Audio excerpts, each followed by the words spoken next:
I am looking forward to being on Wednesday's teleconference about the multiple offers, but I am currently writing an offer today.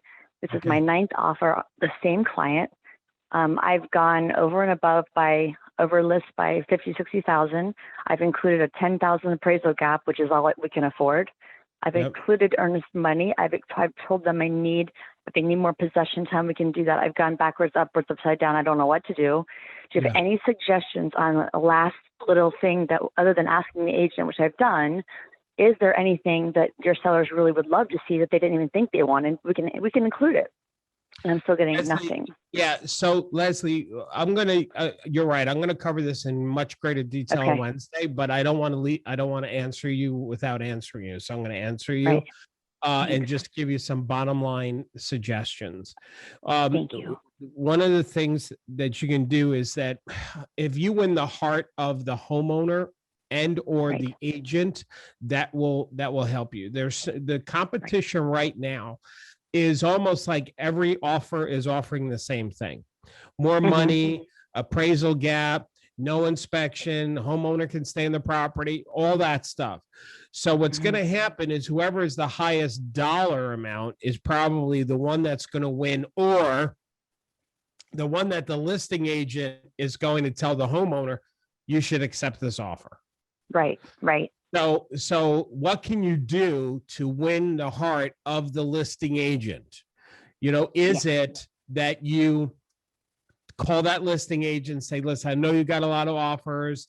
I have to tell you about these buyers. I hope just keep this in your heart when you're talking to your seller about these buyers, and validate humanize the buyer. Tell them about the background, tell them how long they've been looking, tell them about their family, tell them about anything that you can. So it's not just a name on a piece of paper, but it's a real family, real human beings, really committed, etc. That's number one. Number two is you can have maybe the loan officer that gave them the commitment letter actually to call the listing agent to validate and sell the listing agent on the buyers from a financial standpoint. The third thing you can do is tell the listing agent, put this in the offer, that the buyers will make 2 mortgage applications, one with the current one that they got the pre-commitment letter, and the second one is of the choice of the listing agent. So whatever the listing agent chooses, like the listing agent might have another mortgage person that they have a relationship with, and they would feel so much more. Hang on one second, Leslie. I'm just going to, there's some people off mute, and I just had to mute you guys because of the static.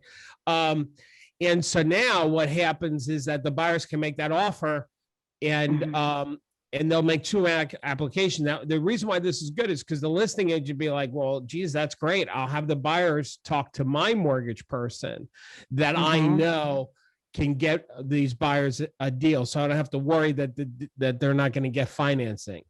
Now, is that going to cost more money for the buyer? Absolutely.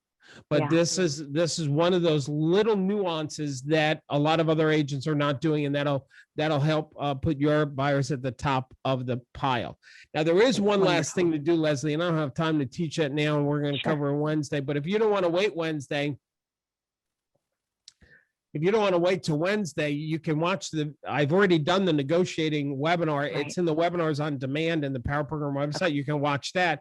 And one of the other aspects that you can do, Wendy, is actually insist that you present the offer to the homeowner with the listing agent. Now, a lot of agents push back on that. They say you can't do that or yada, yada. It's not true. There's a way legally that a listing agent has to let you present your own offer if you do what I teach in the session. They have to. Legally, they have no choice.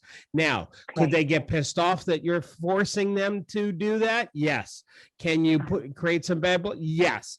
But that will give you an advantage over other agents, because now you're presenting your offer and you can really validate your buyers a lot better than just being a pile of dozens of other offers.